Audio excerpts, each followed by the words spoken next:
जय माँ काली, कैसे हो आप सभी। हमारे जो चक्र हैं उनका ग्रहों से क्या कनेक्शन है, ग्रह किस तरह से प्रभावित करते हैं हमारे सभी 7 चक्रास को, इसको समझे बिना आप चक्रों को ठीक नहीं कर सकते। अगर किसी का मूलाधार विपरीत प्रभाव दे रहा है तो उसको अपनी कुंडली भी दिखानी चाहिए कि उसमें शनि दोष तो नहीं, क्योंकि मूलाधार का शनि ग्रह से संबंध है।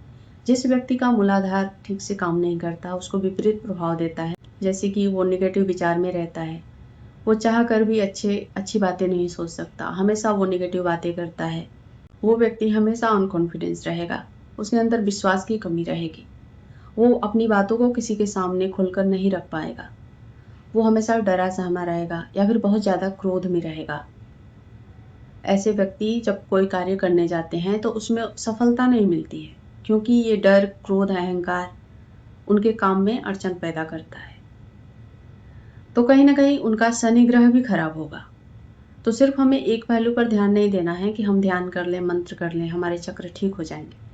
शनि दोष का जो उपाय होता है उसे भी आपको करना चाहिए। दूसरा जो चक्र है वो स्वादिष्ठान है।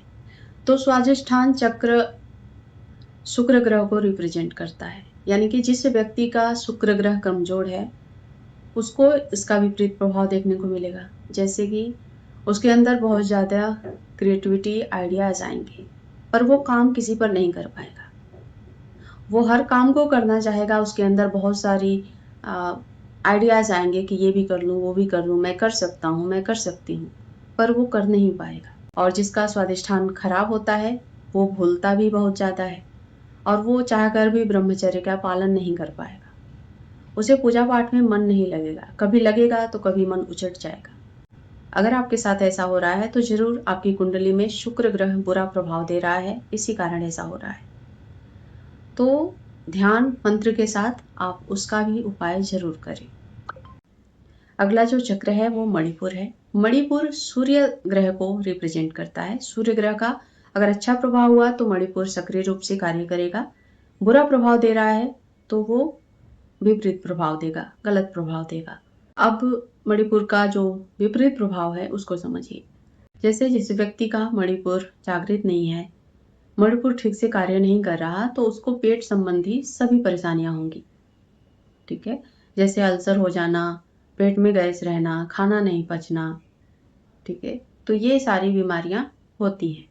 साथ ही ऐसे जो व्यक्ति होते हैं वो सेल्फ ईगो में बहुत ज्यादा रहते हैं, इनके अंदर अहंकार रहता है, जो हूं मैं ही हूं, ऐसा उनके अंदर भाव रहता है। ऐसे व्यक्ति किसी से नहीं सुनते। ये व्यक्ति ना दिमाग से फैसला लेते हैं, ना दिल से फैसला लेते हैं। ये व्यक्ति हमेशा अपने गट से फैसला लेते हैं, मतलब पेट से फैसला लेना। हाँ, ये सही बात है। इंसान गट से भी फैसला लेता है। ये पहली बार आपने सुना होगा, पर ये होता है।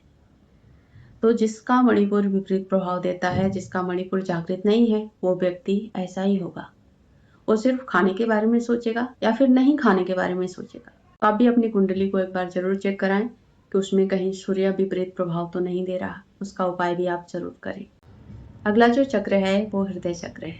हृदय चक्र मंगल ग्रह को रिप्रेजेंट करता है। तो जिस व्यक्ति का हृदय चक्र खराब है, या तो वो बहुत ज्यादा अंडर एक्टिव रहेगा या फिर ओवर एक्टिव रहेगा, वो रिश्तों को नहीं निभा पाएगा। ऐसे व्यक्ति इमोशनल भी होते हैं, बात बात पर रोना, और ऐसे व्यक्ति ड्रामेबाज भी होते हैं।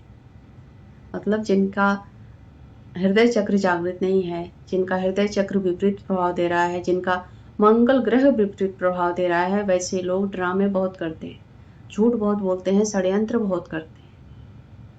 मतलब अपने आसपास एक जाल बुनकर रखते हैं झूठ का, फरेब का। इससे भी पता चलता है कि किस व्यक्ति का हृदय चक्र खराब है, असंतुलित है। तो अगर आप ऐसे हैं तो एक बार अपनी कुंडली जरूर चेक कराएं। जिसमें मंगल दोष निकलता है तो उसका उपाय करें और साथ में जाप ध्यान जरूर करें। अगला जो चक्र है वो विशुद्धि चक्र है। तो जिसका विशुद्धि चक्र असंतुलित है, ऐसे व्यक्ति अपनी जबान पर कंट्रोल नहीं कर पाते। इनकी भाषा बहुत ज्यादा मतलब खराब होती है।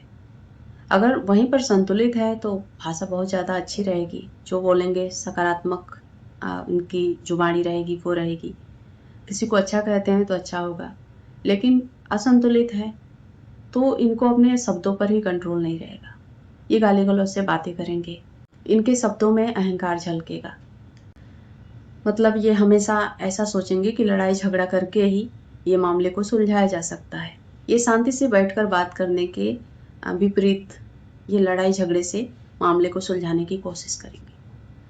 अगर आप ऐसे हैं या फिर आपके आसपास कोई ऐसा है तो जरूर उसे सलाह दें कि जाप ध्यान के साथ वो अपनी कुंडली को भी जरूर एक बार चेक करवाएं। बुध ग्रह के ठीक करने का जो उपाय होता है उसे आप जरूर करें। अब बात करेंगे आज्ञा चक्र की। आज्ञा चक्र 2 ग्रहों को रिप्रेजेंट करता है, बृहस्पति और सूर्य। तो अगर आपके आज्ञा चक्र पर कोई हलचल नहीं हो रहा, जाप ध्यान करने के बाद भी आज्ञा चक्र जागृत नहीं हो रहा, तो आप एक बार कुंडली जरूर दिखाएं। उसमें अगर बृहस्पति ग्रह कमजोर है, सूर्य ग्रह कमजोर है, तो आपका आज्ञा चक्र एक्टिव नहीं हो रहा।